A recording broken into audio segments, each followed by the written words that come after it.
Hey, everybody. In today's episode, it's myself and Eric. Benjamin B is out with the sniffles. Listen, in today's episode, we're going to be discussing gratitude. I ended up pulling a couple of questions from our Facebook group, the Sobriety Network, and Jacob T asked how we ultimately enjoy the journey of life and how do we stay on this path and not regret the past because it happened and it's fresh. And how do we stay out of the guilt and the shame and move forward in our recovery and stay ultimately grateful for the things that we have? And Eric gets into detail about a couple of experiences that he had in his early sobriety that really kind of slapped him in the face and got him to put things into perspective. And fortunately, he did. And it was an interesting conversation. Gratitude is very important. It's something that we need to have at all times in order to stay in this whole recovery process. So we cover all that and more. Enjoy the show. Here we are, Real Recovery Talk. I am your host, Tom Conrad. In today's episode, we've got Eric. Hey, everybody. First things first, thank you for tuning in on the podcast app, whichever one that you choose to use, and thank you for watching on YouTube. In the end, if you have any comments, questions, or concerns, you could always reach us, info@realrecoverytalk.com. Again, that's info@realrecoverytalk.com. And ultimately, we want to help you turn your mess into your message, right, Eric? That's right. How are you doing, sir? We're doing good. Good. Got a little bit of a head cold, but other than that, I feel good. Well, the good thing is we got our trusty Real Recovery Talk tissue box, compliments of Tammy. Tammy had that custom made for us. We're awesome. Going into week 12 tonight. Week 12, yeah. Of the Big Book Study. That's right.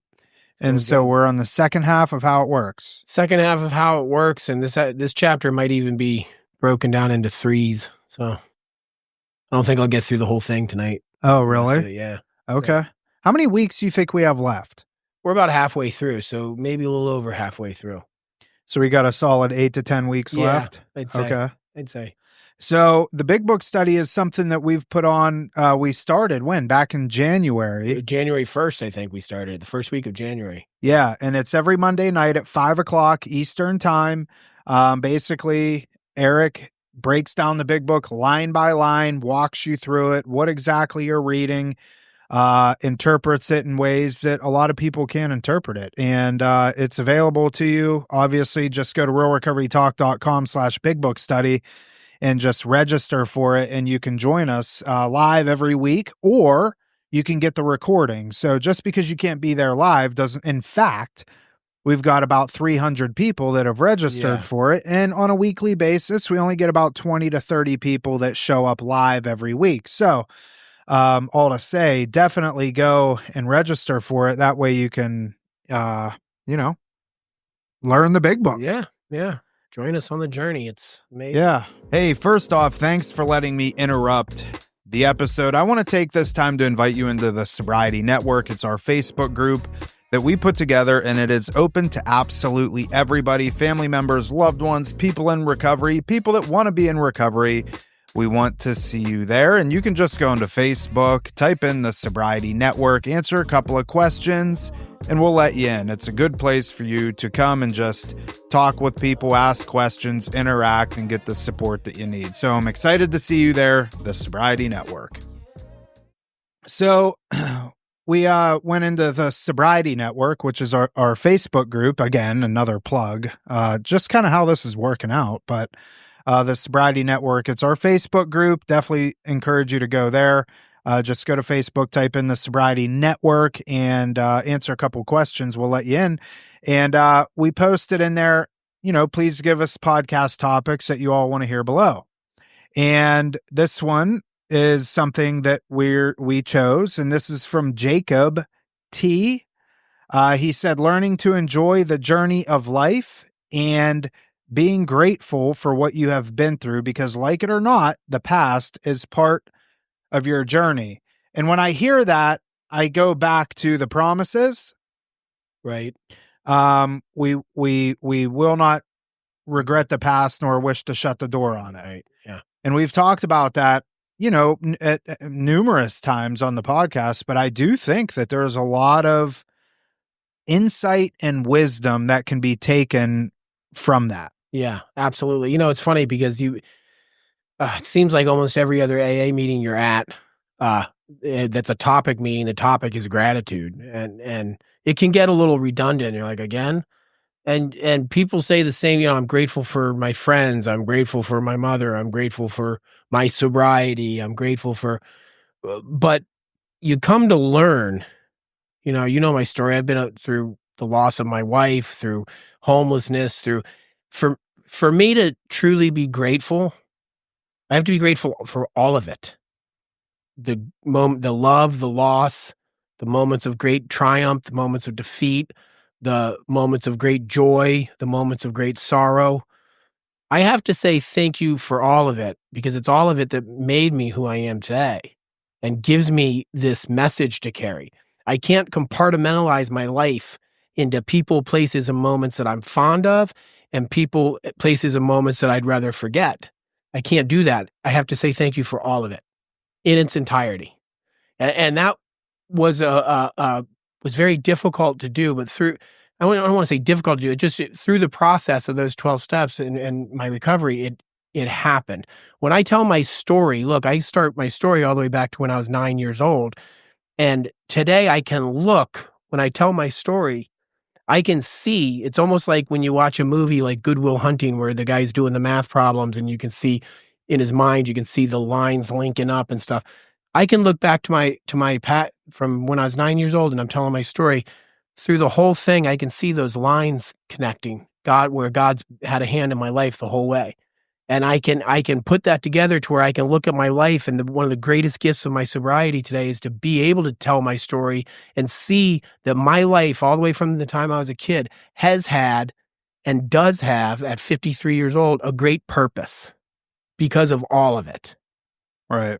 And I'm eternally grateful for that, because I would not have this great purpose in my life without the struggles that I've been through. Yeah, and I think that that's one of the things that people have the hardest time comprehending. I mean, because a lot of times you go into meetings, and I remember, and maybe share on this, I remember the first time I heard somebody say, "Hi, I'm so-and-so, and I'm a grateful alcoholic." Right. And I remember thinking to myself, you son of a bitch. Right. You know what I mean? Like, what do you have to be grateful for? Yeah. It was almost kind of like a punishment in a way in the beginning. For me, it felt like almost like a punishment. Like, I can't drink anymore. I can't go out and sleep with women anymore. I mean, I could, but if I wanted to live this whole quote unquote sober recovery lifestyle, I'm really not supposed to be doing those things. And I remember hearing that and thinking that's bullshit. I'm not buying it. But lo and behold, I'm that person that I am grateful to be an alcoholic. Yeah. And it's hard, especially for listeners, even if you're a family member or a loved one and you're thinking to yourself, like, man, I that doesn't seem in the cards for my loved one. It can be. Right. It definitely can be. And it's hard to conceptualize it. It's hard to wrap your head around it because it seems so far away. But in reality, it's really not. Right. Right. It's where the gratitude comes in. It's not just alcoholics and addicts who struggle with relationships, being of use to their fellow man. I mean, it's not just the alcoholic and the addict that has something wrong with them. Right. And one of the beautiful things about recovery, about these 12 steps, is I get to find out what's wrong with me. People go to their graves never knowing what was wrong with them and why they couldn't get along with people, why they constantly had this discord in their lives. So many people go to their graves never doing any work on themselves inside. It's all out here. It's never in here. And they don't find that. They don't find that peace. They don't find that genuine, hey, I'm okay with myself today, that I found in these 12 steps and in recovery. And so without my past and without being an alcoholic, I never would have done that. I would have just kept chugging along and just thinking that it's my way and everybody, it's my world. Everybody else just lives in it. Yeah. And how many people have we ran into over the years that are, I mean, I've ran into people that go to meetings and stuff, but they are absolute miserable people. Yeah.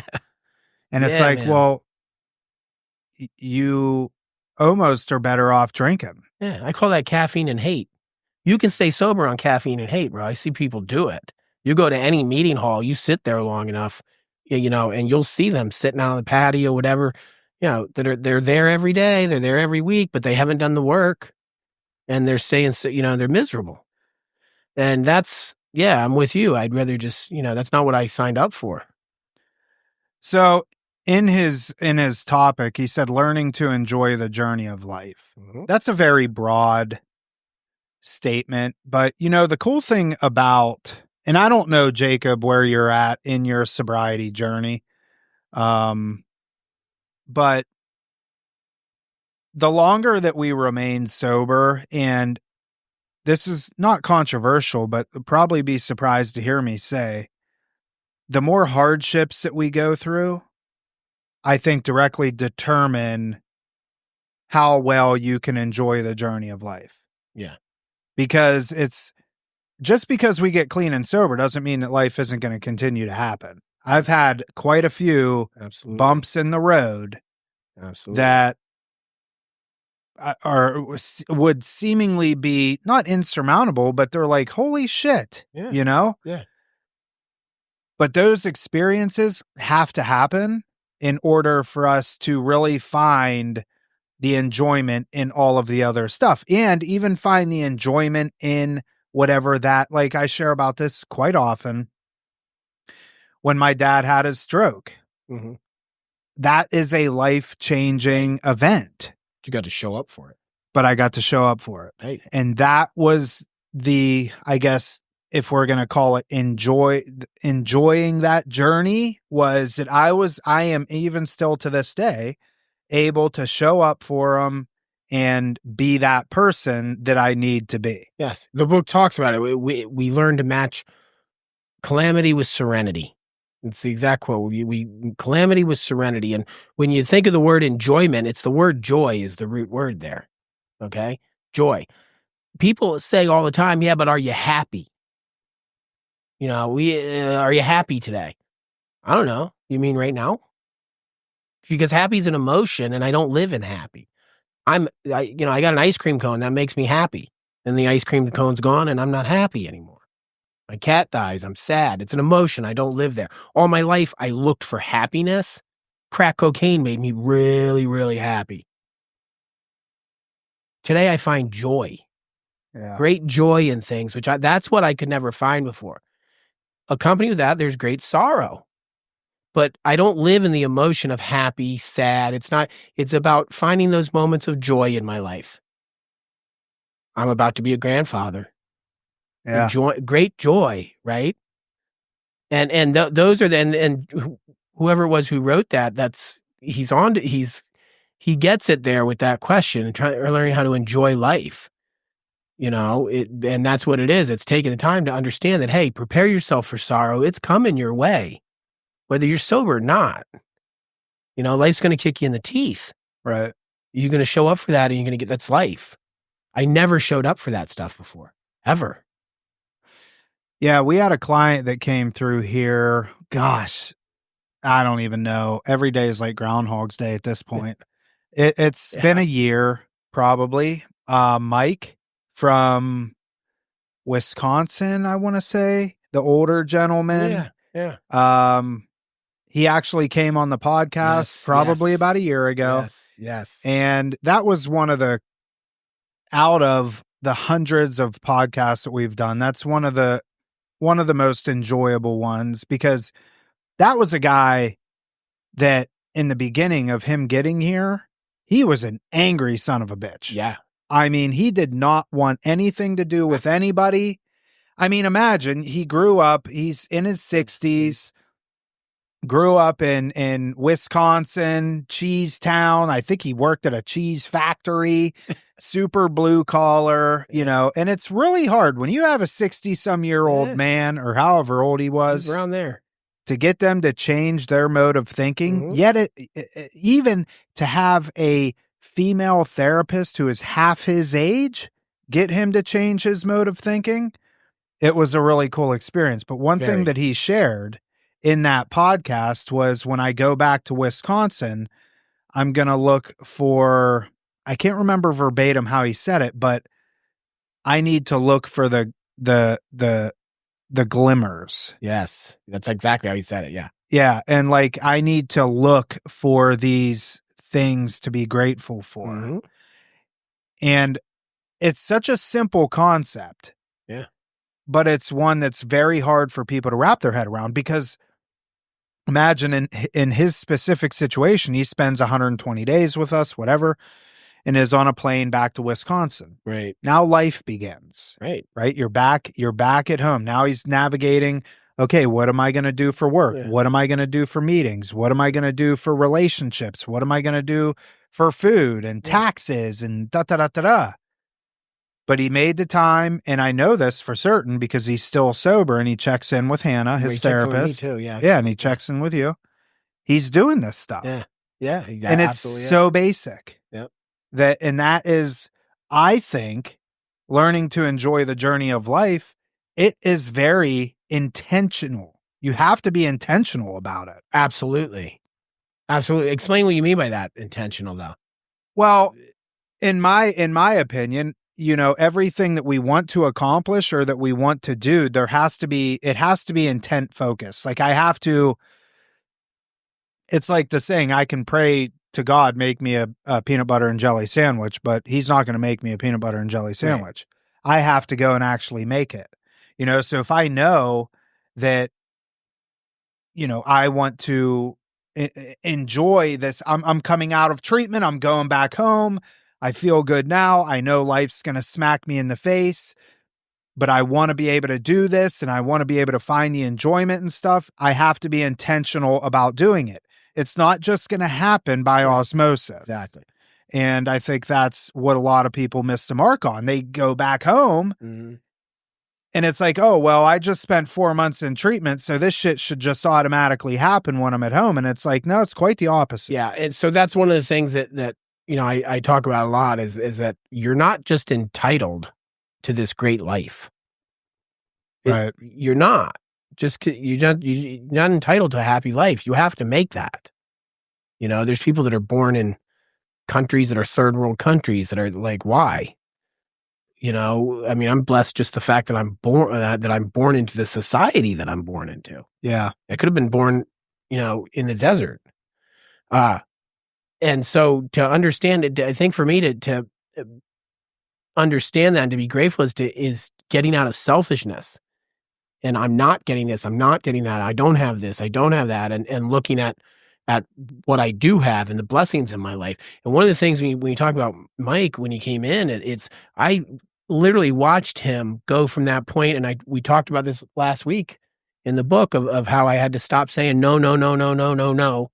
And I had to start saying maybe in my search for God, in my search for sobriety, and listening, you know, taking what other people were telling me. Because I was just like him. I was no, no, no, no, no. And as soon as I was able to say maybe you guys are on for something, I started to see the blessings coming. Right. You know, and that's being intentional about it. I want to find this episode to share with the audience. Oh boy, hang on a second. It's coming. You're just going to have to pause with me here.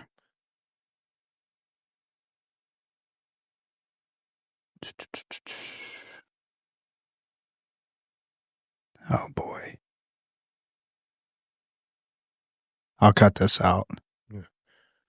You know, the gratitude's not just a list. Like people send a gratitude list. Hang on. You can go into that.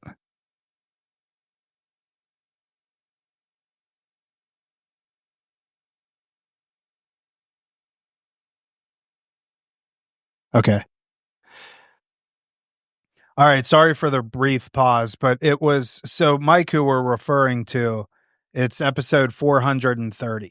And I encourage you to go watch this on YouTube, because you can put a face to a name. Yeah. And the title of it is I Overcame Anger and Found Sobriety. Here's What Worked. And it's just such a remarkable episode because really on the surface level, you look at this man and you just think to yourself, dry drunk.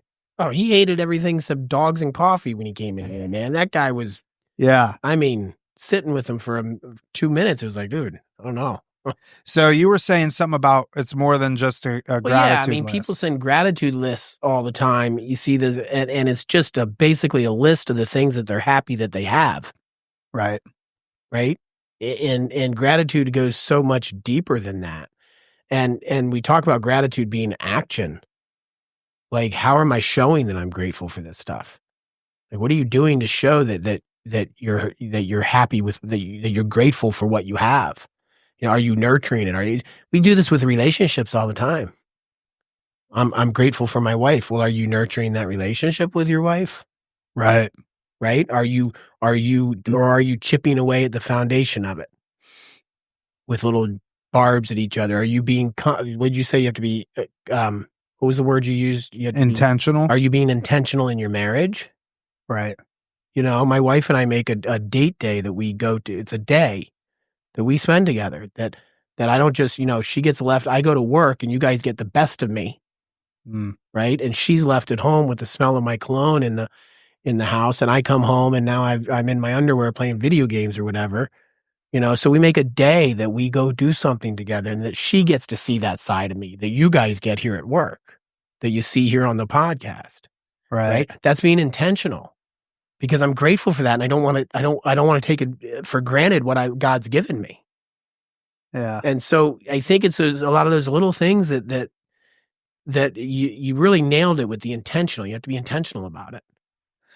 Yeah. I mean, if we're not intentional about it, it's not going to happen. Mm-mm. Or we take all these things for granted and then eventually you lose it. Yeah. What are you doing with what's been given you? Yeah. To you. And the thing is that like people could listen to this podcast and think, oh yeah, easy for you guys to say, you've been sober, however long, 7 years, 14 years. But it's all relative.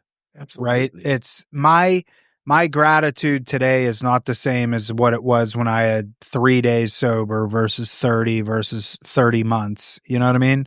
Like it changes, it ebbs, it flows, and it's not always perfect. Right. We're not always going to be on this spiritual hilltop and like, oh, I'm just grateful to everything and grateful to the world and grateful that I got to wake up today and da da da da da. Yeah, that's disingenuous. Yeah, and there's people out there that play that tune. Yeah.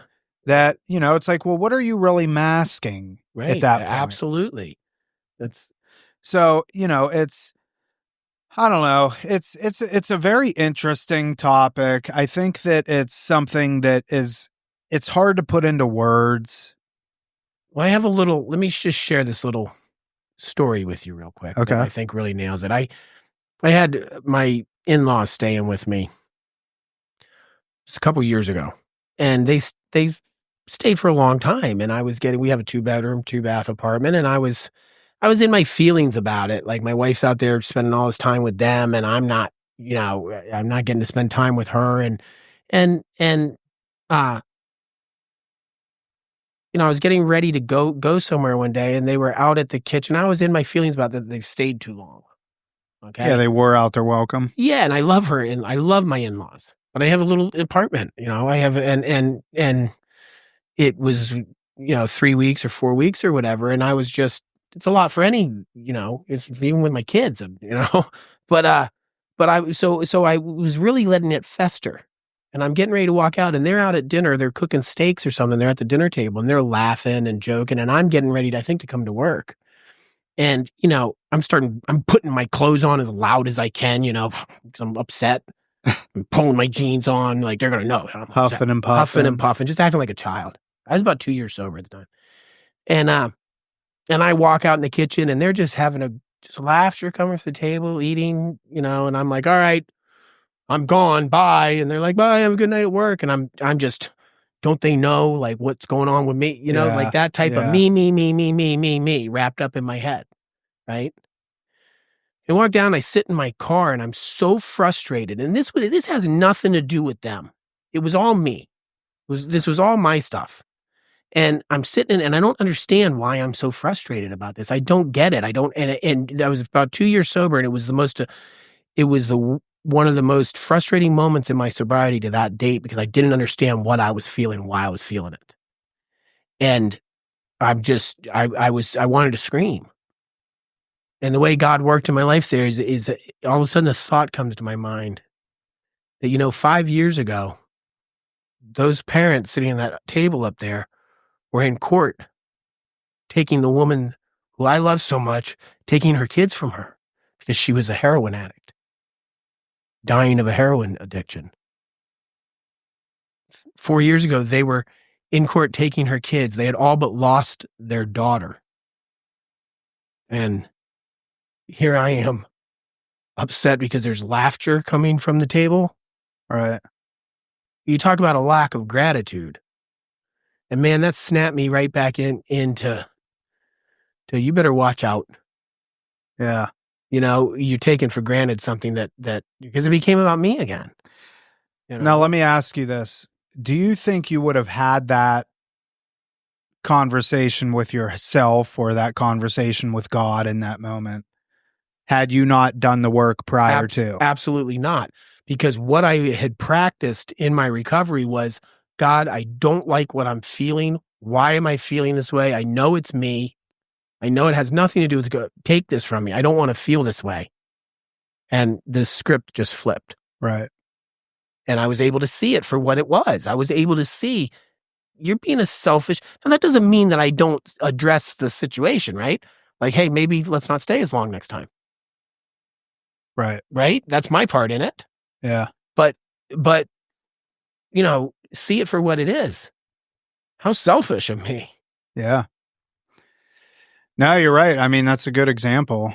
And there's plenty of those out there, I have those too. Yeah. I mean, her parents come down now, they're here now, but they're at an Airbnb. Yeah. Perfect. But you had to go through that, right? And you probably had to have the conversation with your wife, like, hey, that was cool and all, but it was a little bit. I go through that too. I absolutely love her family. Oh yeah. Yeah. I go through that same stuff. And I think any married couple does, This was back when I actually first started working here. It was my first week here. Oh, so I was really? stressed out to begin with. I think part of me, I feel like I remember it because I was, yeah, it was like 4 years ago. And yeah, the next year they came down, it was fine. But that first year I was stressed out and I was letting that stress get me and I became ungrateful. Since then it's been fine, but. Well, and even something like that, a situation like that is enough to get somebody to throw in the towel. Absolutely. I didn't understand. 2 years sober, and I did not understand the feeling that I was having. And I couldn't understand my frustration, but it was such an emotional relapse for me. Yeah. That and it was such an emotional relapse that it was the worst moment I felt like I was drinking again. Huh. And it was all because I stopped being grateful. Right. And I started thinking about me and I got a new job I got to get to and don't you know, this is important. And I wasn't thinking about the people around me. Yeah. Which that's a big common denominator for people like you and I, huh? Yeah. We start making about ourselves again. And that's a slippery slope, man. Yeah. Well, Jacob, I hope that answers, your question, even though this wasn't really a question, but it kind of was a question. Just be grateful, be intentional about finding the pleasures in life and the journey of life. And, it's continue doing the work and, surround yourself with good people and be of service to others and be of service to yourself. I think that's it. Yeah. Anything else? Nope. Gratitude's an action word. Yes, it is. All right, we got to get prepared for week 12 of the Big Book Study. Make sure you go and register, realrecoverytalk.com/bigbbookstudy. And that's it. So, all right, that is it for this episode of Real Recovery Talk. Thank you for tuning in. In the end, if you have any comments, questions, or concerns, you could always reach us. info@realrecoverytalk.com. Again, that's info@realrecoverytalk.com. And ultimately, we want to help you turn your mess into your message. That is it. We will see y'all later.